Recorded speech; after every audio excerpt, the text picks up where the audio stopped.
My life's kinda been like a whirlwind tour of the world's kitchen, only with more passport stamps and less sanity. Name's Kira, fresh into the third decade of my ride on this rock, and I've made a living out of breathing in the spices and dishing out the experience through my vlog. So it was just another steamy day in Thailand, with me elbow deep in noodles and peanuts, learning the ropes of an insane pad thai from this little old dude who could have been Yoda's culinary cousin. That's when this tall drink of water, Mark, stumbled into my life, literally.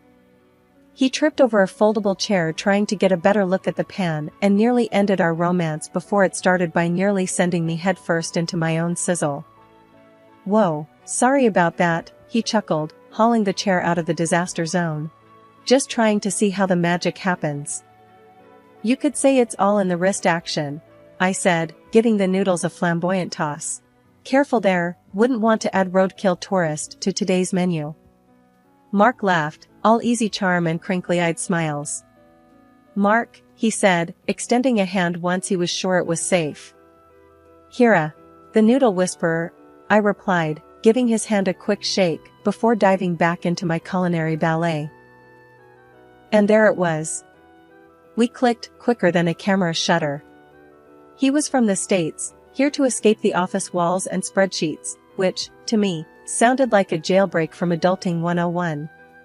We spent the week flitting between street food stalls and ancient temples, with him filming the chaos and me explaining the dance between tangy, sweet, spicy, and umami. When the week ended, we swapped digits. Said our see you laters, 'cause goodbyes were for people who had less faith in cheap international texting plans. Months sped past like high-speed train rides, nights spent spilling our thoughts via texts that turned into calls that turned into video chats. Then one day, he just showed up at my doorstep with a ring and a question. We tied the knot 6 months later. Yeah, just like that. Bam. Married. Things took a nosedive after a while. Forget the lovey-dovey honeymoon phase, it was like we'd skipped straight to bickering old couple mode. I'd be coming home from some corner of the world, my brain still buzzing with the new flavors and faces I'd met, and all Mark could do was hassle me about not being normal. You know what a normal wife does, Kira? That's how he'd start, every single time. She cooks, she cleans, she doesn't jet off every other week. Sitting there at the kitchen table, I'd toss my stuff down and give him a look. Seriously, Mark? You think I just flit around for kicks? This is work. My work. To him, it was like my job was make-believe. Work? You think filming some street food and yapping about it online is work? Get real. Get a proper job. Each word stung. It pays, doesn't it? I'd shoot back. But that was never enough. Once, I was up against a deadline, videos needed cutting, articles needed writing, and guess what?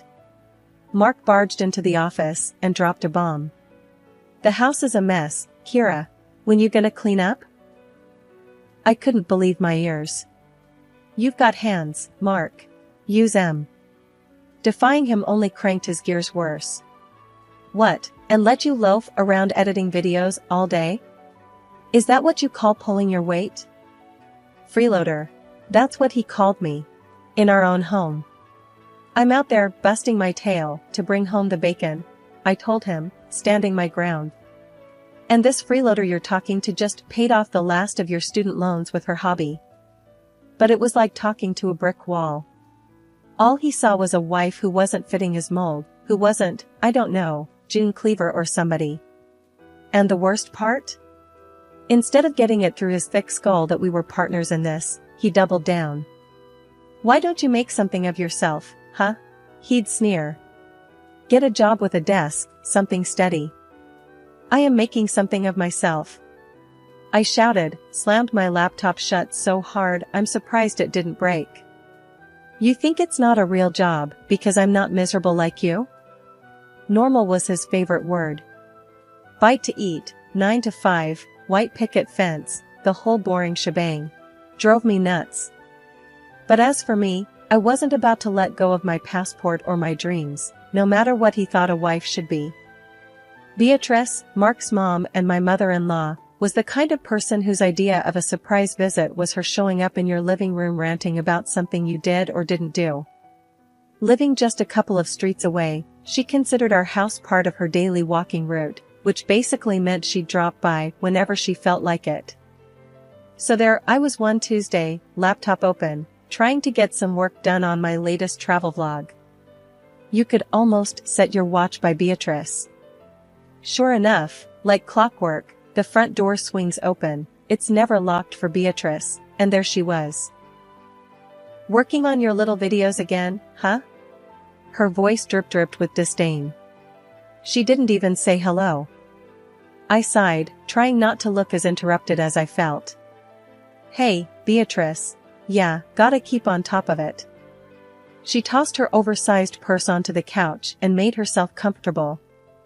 "You know, when I was your age, I was raising kids, keeping a spick-and-span house. Didn't have time for hobbies." Her words plucked at my already frayed nerves. "It's not a hobby, Beatrice. This is my job." Beatrice snorted as she peered over her glasses, which she only wore to make a point. "Call it what you want. When's the last time you cooked your husband a proper dinner? Or are you too busy working on these little trip films?" I bristled. She knew how to hit where it hurt. "Mark eats just fine. I don't hear him complaining." "Oh, he complains, all right. Just not to you." She smirked and picked at a non-existent speck of dust on her trousers. I wanted to scream. Instead, I shut my laptop, a little too hard, and stood up. "I'm right here, Beatrice. And I'm working. Bringing in money. Isn't that important too?" She huffed, getting up. "Well, if you won't listen to me, maybe you'll listen to the pastor. We're having dinner tonight, and he'll set you straight." I was dumbfounded. "Dinner? Tonight? Beatrice, I have deadlines." "Not anymore. You can put off your deadlines to save your marriage. I've seen the signs, Kira. It's now or never." Fuming, I barely managed to keep a civil tone. "Fine. But this is our life, not just mine or Mark's. Don't you forget that." Beatrice smirked, triumphant. "We'll see," she said, and plucked her purse up again. 6 o'clock. And wear something nice for a change. After the door clicked shut, the silence thudded in my ears like the after-ringing of a bell. So much for a quiet workday at home. Now I had to deal with a dinner ambush and a pastor mediating my marriage? Great, just great. Cooking had always been my kind of therapy, mixing flavors like I mixed colors on a canvas. But here came Beatrice, marching into my sanctuary like she owned the place, ready to burn it down with a single glance. That Thursday, I was in the zone, chopping vegetables for a stir-fry, another recipe I'd picked up from my travels. The door flew open and Beatrice waltzed in, all frowns and scowls. "What's that smell?" was the greeting I got. No hello, as usual. I kept the irritation out of my voice, doing my best to stay polite. "Stir-fry. It's a recipe from Thailand," I replied, hoping she'd just sit down and maybe, just maybe, keep her opinions to herself for once. But no dice. "Can't you make anything normal? Real food?" Beatrice scoffed, planting her hands on her hips. I could feel the anger bunched up at the base of my throat, but I swallowed it down, trying to preserve some peace. "I just thought we'd try something new," I said. Mark poked at the food with a fork like he was testing if a piece of roadkill was ready to be scraped off the pavement. "New? I've seen better-looking garbage." "You tell her, Mark," Beatrice egged him on, her arms crossed over her chest. "Yeah, Kira, stick to what you know, which isn't much," he chuckled. His mom laughed along, slapping him playfully on the arm. I felt my cheeks burning up. This was too much, even for me. But before I could come up with anything to say, Beatrice grabbed the skillet from the stove. "Don't waste our time with this garbage," she hurled the contents of the skillet into the trash can. The room fell silent except for the hiss of leftover heat on the empty pan. I stood there, frozen, trying to wrap my head around the fact that the meal I had spent the last hour preparing was now mixed in with coffee grounds and eggshells. My effort to please, to do something different, felt foolish now. I looked at the trash, and I could feel every cruel word and snide remark they ever threw at me sticking to my skin. I couldn't even be mad anymore, it felt pointless. I started to clean up, my movements automatic. The kitchen felt colder now. I knew I should be angry, I should scream or cry or something to show them this wasn't okay. But instead, I just moved quietly, picking up the pieces of my failed attempt at dinner, at trying something, anything, to make this life I was living feel like it had a bit of me in it. The day had heated up more than the forecast said. It was Beatrice's birthday, and against my better judgment, I had gone and got her something special. Wrapped the gift myself, this mirror from Morocco, all hand-painted tiles and real craftsmanship. I thought she might appreciate something unique, something not from the department store clearance shelf. So what did you get her? Mark eyed me as he sprawled over the couch like some lazy cat. Something nice? I said, my hands tweaking the bow on the package, trying to smooth down my rising nerves. He chuckled. You're nice, and her nice ain't the same, Kira. We were in the dining room, this shrine to dark wood and silence, waiting for the queen herself to show up. I heard her before I saw her, that voice curdling the air. Mark, what's the hold-up? There's cake waiting. She swept in, her gaze fell on the gift, and she frowned. What's that? I handed over the package with a hopeful smile. Happy birthday, Beatrice. She looked at me like I was offering a dead rat. But she took it, shredded the paper, and held up the mirror. What in the world is this? I felt Mark's stare burning into my scalp. It's a mirror, handmade from Morocco. I thought it was beautiful, unique. Unique? She squawked, her face scrunching up. It's hideous. And before I could even blink, she slammed the thing onto the floor. Shattered glass skittered across the tiles like wicked ice. Mark didn't even flinch. Kira, what were you thinking? His voice was sharp enough to cut. I stared at the broken mirror, feeling something inside me splinter along with it. I'm sorry, I thought. She cut me off with a wave of her hand, turned to Mark. Tell your wife to stick to cash. Can't go wrong with money. I felt the shards of my patience giving away under my feet. I went to my purse, pulled out an envelope, last-minute insurance I knew I might need, and handed her 5 crisp $100 bills. Here, I said, trying to hide the trembling in my words. She snatched the cash hungrily. Well, that's more like it. Mark walked over, swept a piece of broken mirror with his shoe, looking at me like I was the mess he had to clean up. Next time, just ask me what to get her, he snapped. I dumped the shards into the bin, listening to them tinkle like a chandelier in a quake. A quieter, angrier part of me wished I could tell her exactly where she could stick her money, but instead, I quietly wrapped her cake slices, got through the day without another word. As the hours lurched by, the house filled with the laughter and chitter of guests, all of them ignoring the tense undercurrent that was me and them. I handed out drinks, laughed when expected, and played the part of the devoted wife and daughter-in-law. That evening I sat on the edge of the bathtub, staring at my reflection in the smaller, unbroken mirror there. If only I could buy something to fix what was broken inside, I thought. The silent room seemed to agree, and for a long time, it was the most understanding company I had. The wheels of my suitcase dragged a rhythmic clunking over the joints in the sidewalk as I walked up to my front door. I'd just gotten back from Greece. I was there for a shoot, for weeks of filming and a slice of freedom that I didn't know I was starving for until I tasted it.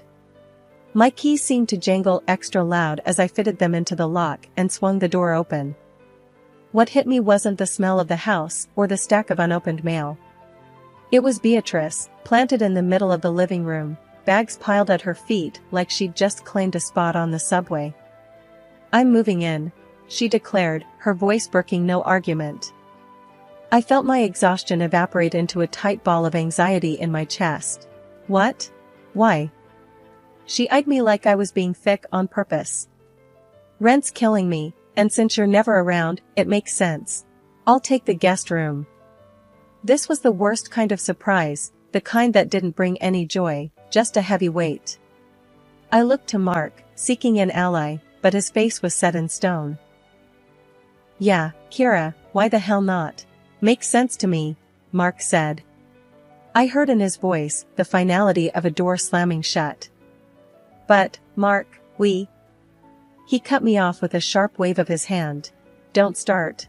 You've been freeloading off my space for years. The word stung, like rubbing alcohol on a fresh cut. That's when my hand dove into my bag, rummaging past the trinkets and memories of Greece until my fingers wrapped around the envelope, the one I kept tucked away for moments impossible to predict. I slapped the divorce papers on the coffee table between us. They seemed to hover for a second before landing, a soft sweep in the tense air. I want a divorce. For a moment, Mark just stared, and the only sound was Beatrice's slow inhale as if she was about to dive underwater. He picked up the papers, and I braced myself for yelling, for pleading, anything. But without saying a word, he scrawled his name across the bottom and tossed them back at me like they were a takeout menu he didn't want. Beatrice, her eyes gleaming like when she found $50 in a coat pocket, actually clapped. It's about time. I looked between the two of them, this pair that was supposed to be my family, and I felt nothing but the need to fill up my lungs. I didn't belong here, maybe I never did. With one last look at the shell of what used to be my life, I grabbed my suitcase. Where you going, Kira?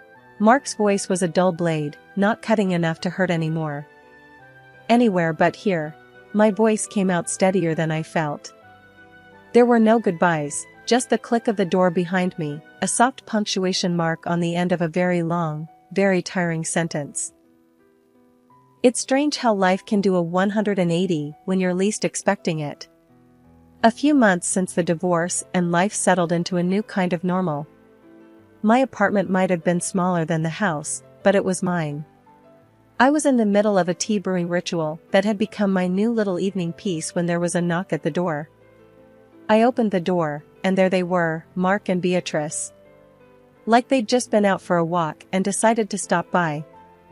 We saw your TV show, Mark said, shoving his hands into his pockets, a sheepish grin smeared across his face like a kid caught with his hand in the cookie jar. Beatrice just stood there, a forced smile stretching her lips tight. Yeah?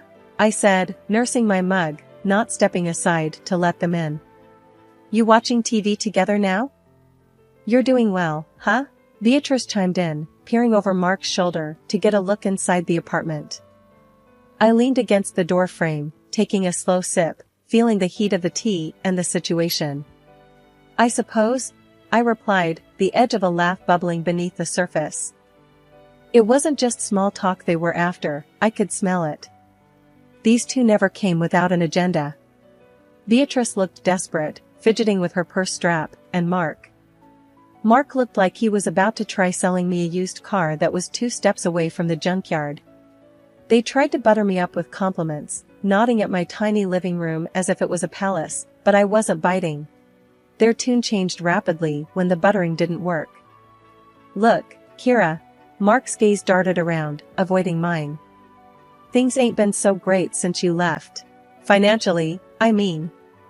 I raised an eyebrow. Is that right? And it's not just about money, Beatrice piped up. It's lonely. We miss you. I couldn't help it then, I laughed. It was dry and had the edge of years of bottled up frustrations behind it. You miss me? Well, that's a neat trick. Mark's face flushed a shade of guilt so vivid I almost felt sorry for him. Almost. We just thought, maybe we could start over. I leaned closer, making sure they could see the lack of sympathy in my eyes. You thought wrong. I've moved on, and this? I paused, gesturing to the space between us with my mug. This is me being happy, without the drama, without the mess. You two were the best bad decision I ever walked away from. Beatrice's mouth snapped shut, her face folding into a scowl. Mark just stood there like I'd slapped him across the face. They didn't say anything more, they didn't have to. As they turned away, their shoulders slumped, the door closed with a soft click and I was alone again, my heart pounding a victory march. I turned, pressing my back against the door, sliding down till I was sitting with the mug held loosely in my grip, my laughter ringing out, clear and loud in the empty apartment. Turning the tables never felt so good. My life's totally flipped since the show took off. People can't seem to get enough of me eating my way through the most out-of-way places and bringing back killer recipes. I guess it's true what they say, everyone loves a good comeback story, and mine's being served up nice and spicy. As I sat scrolling through my socials, watching the follower count tick up like it's got somewhere to be, my doorbell rings. Who could that be? I haven't ordered takeout.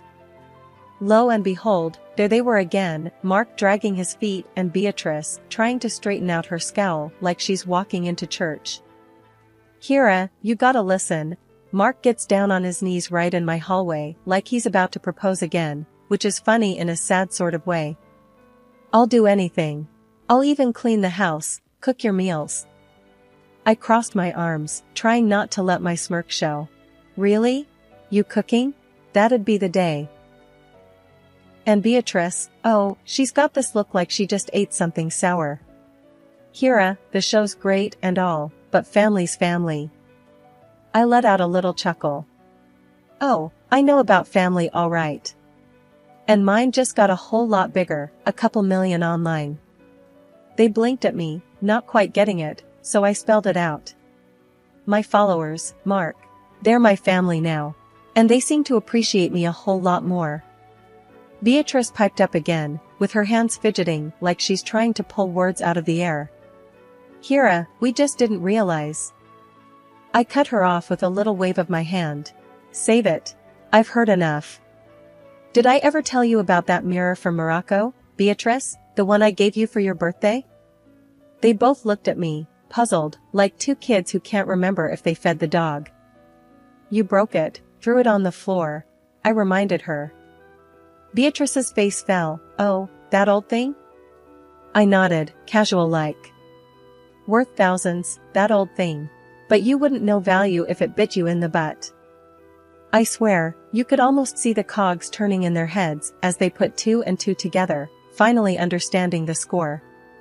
Mark found his feet again, stammering, but we didn't know. Kira, please. I raised a hand to stop him. I've always had money, even when you thought I was down and out.